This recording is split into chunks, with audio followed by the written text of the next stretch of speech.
Raghav office से आते ही सीधे कमरे की तरफ चला गया।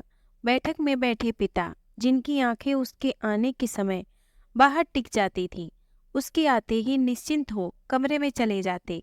ये उनका रोज का नियम है। आज ही नहीं, उसके बचपन से। 15-20 मिनट ऊपर होते ही उनकी बेचैनी शब्दों में निकलने लगती। बहू, राघव आया क्यों नहीं? आज तो रोज से भी ज्यादा देर कर दी।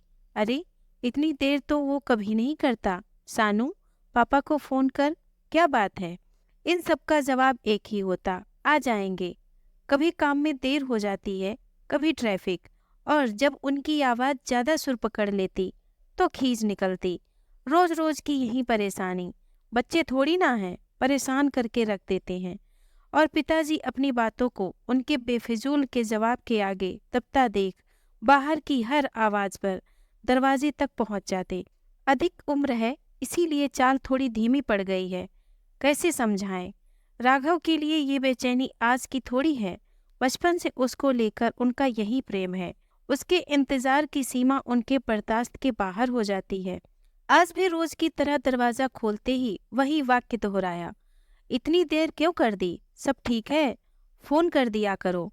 और हमेशा की तरह थका हारा राघव, पिताजी चिंता मत किया करो, सब परेशान हो जाते हैं, और मुस्कुराकर अंदर चल देता है।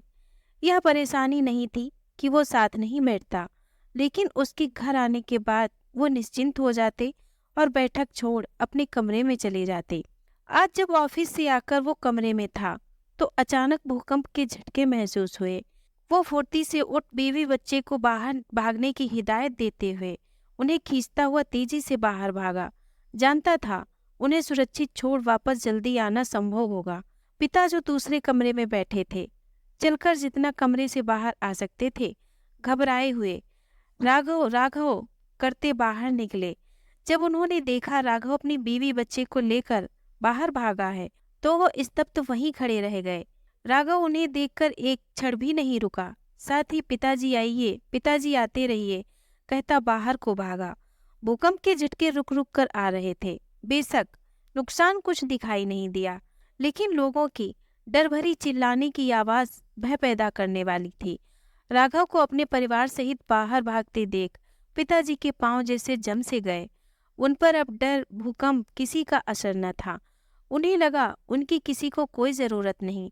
वे बेवजह ही जी रहे हैं, एक बोझ की तरह। वे जिस बेटे को अपने जीवन का आधार मानते थे, उसे अपने पिता से कोई सरोकार नहीं।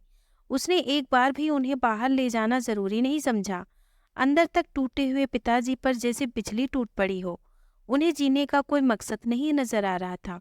राघव के बचपन से आज तक के एक एक पल आंखों के आगे आ गए। धर्मपत्नी का चले जाना और उस छोटे से बच्चे को माता पिता दोनों का स्नेह देना। उन्होंने हमेशा यही तो ईश्वर से चाहा कि उन्हें उसके लिए बनाए रखें। लेकिन क्या ये प्रेम एक तरफा ही था? शादी और बच्चे के बाद क्या उनका बेटे की जिंदगी में कोई अस्तित्व नहीं? उसी क्षण उनके जीने की चाहत जाती रही। वो निढाल होकर गिर पड़े। कहते हैं इंसान जब मन से परास्त हो जाए तो वो पूरी तरह टूट जाता है। उन 2 मिनट में पिताजी की जैसे दुनिया ही उजड़ गई। उनकी आंखों से आंसू गिरने लगे। आसपास का शोर हो या डर, किसी का उन पर कोई असर न था। इतने में किसी ने बाह पकड़ आवाज लगाई, पिताजी, हिम्मत मत हारिए, उठिए, जल्दी करिए। 3 झटके आ चुके हैं। बेशक सब ठीक है, लेकिन हमें सावधानी बरतनी होगी। तू अंदर क्यों आया राघव? तू जा, मेरी चिंता छोड़, तू चला जा, तू चला जा। बहुत कहने के बाद जब पिताजी नहीं माने तो राघव वहीं बैठ गया।